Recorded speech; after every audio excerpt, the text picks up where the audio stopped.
You know guys, my Pajero is still working. That Pajero right there is still really working. So Ruel is using it back and forth to the market.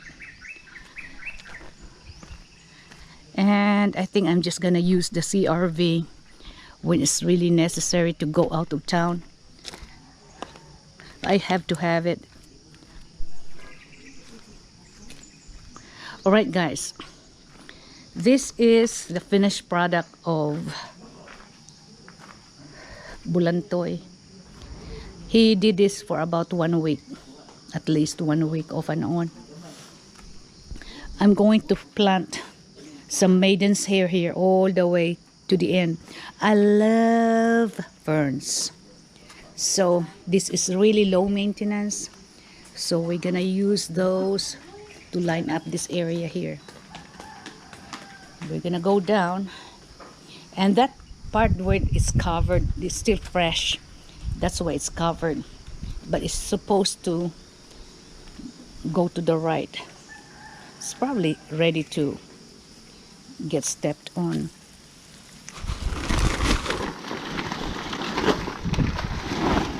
Hey Kuya Mar, do you think I can step on this one now, Kuya Mar? Yeah, we can. Already have them. We make sure that it is hard.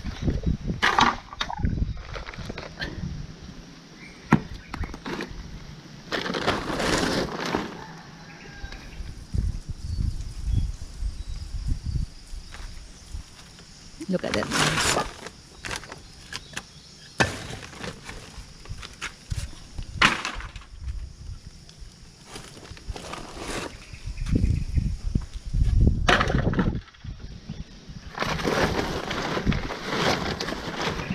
So it looks like that. Goes up, up, and down. Now I'm gonna show you something that you might not like because it's not quite ready for show, but this is the garage I have. We have a lot of stuff in here. It really needs to be arranged well. We have our motor, we have our generator there. We hardly have any kind of brownout that requires a backup generator. Now we have tiles there, extra tiles that we have, and plenty of stuff left over from the construction. I can still use them though because I'm gonna have a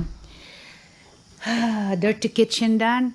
So those are all hardwood to gas. Those are all hardwood, if you can see them. Plenty of them all around the place.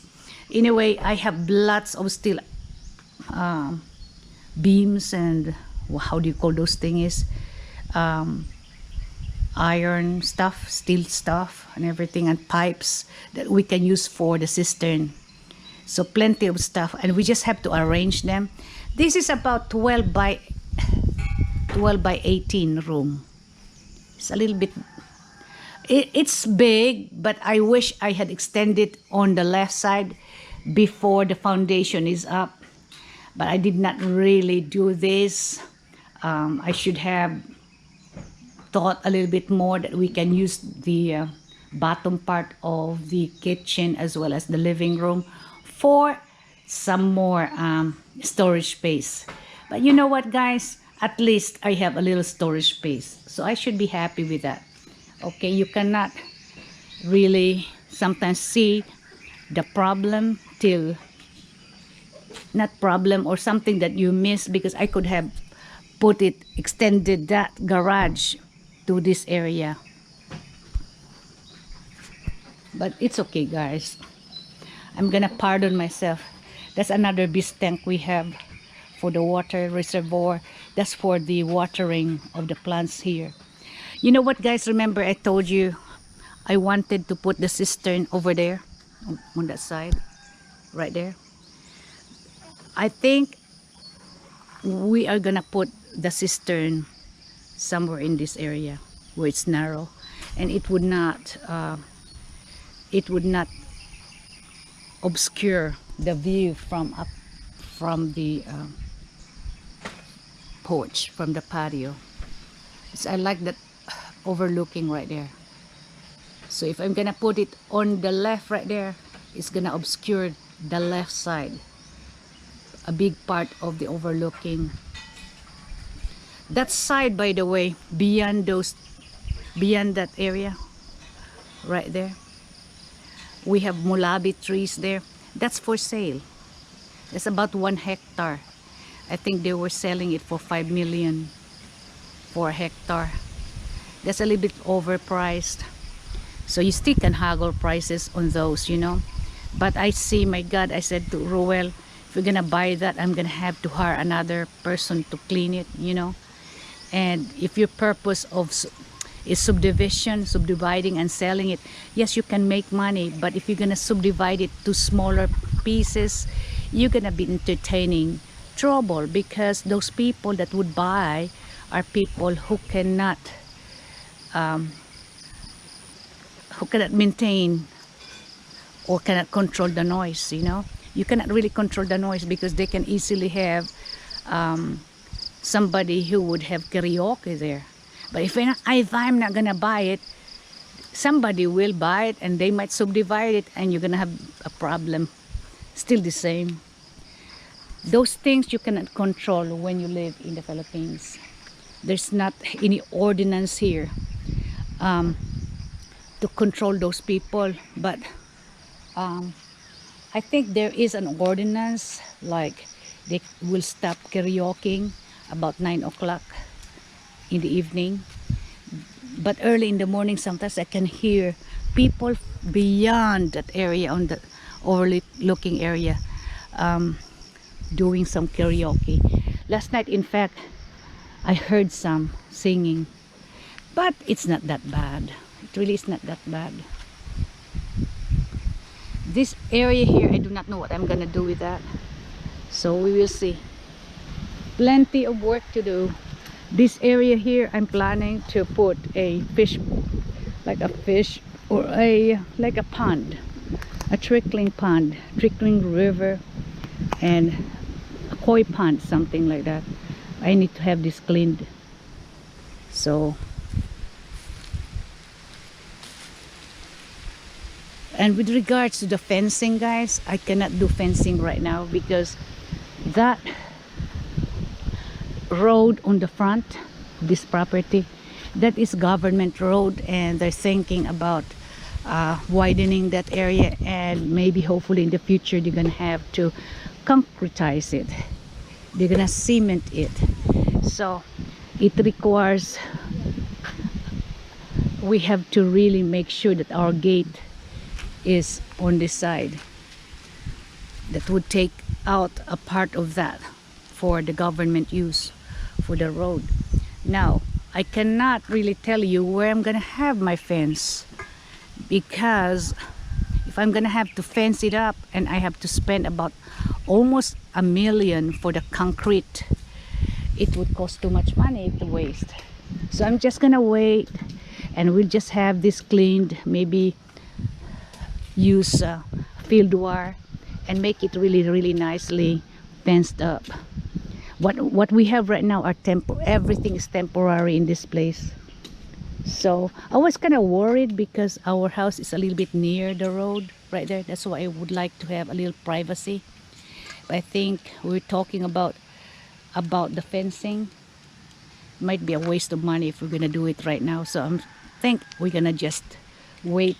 I hate to put a gate also that is beautiful gate and then it's gonna be destroyed because of the road. So it's eminent domain, so we cannot do anything about it. Okay, guys, it's public domain. I'm gonna show you what we bought here. These are the scaffolds I bought from the construction site, and that's only about 17,000 for about 10 scaffolds. We're gonna use it for the eaves that we have there. It's very tall and dangerous to have stairs. Just the ladder, you know, the ladder, the aluminum ladder we have is very dangerous. So we're gonna use scaffolds. So that cost maybe 17,000. That's a little bit over, I would say 280, something like that, 217. I'm sorry, gosh, okay, 17,000 pesos. So that only cost a little bit over $300. Okay, but anyway, that's worth the buy. But we have to do some welding on the footings of those scaffolds, because some of them were being cut, so we're gonna have some footings welded. You can actually buy that from big construction site, because sometimes they do not need it anymore. So you can go Facebooking and just post there, whoever would like to sell some scaffolds, and it would really save you a lot of money on your building of your house, because scaffolding, the lumber here costs too much money.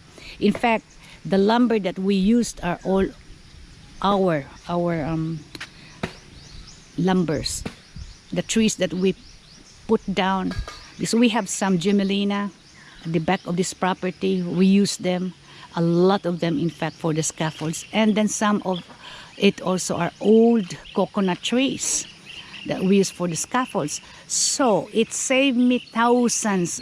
I'm talking about thousands of dollars. Maybe the scaffold that we use is probably worth about 200,000. Plenty of them, and it all just got wasted away after we built the house. I'm telling you, it is expensive. The lumber is so expensive. Okay guys, this is just something that I can share with you. Hopefully that you can build your house and be economical about everything that you do. Okay guys, God bless. May all have a good day. Bye bye.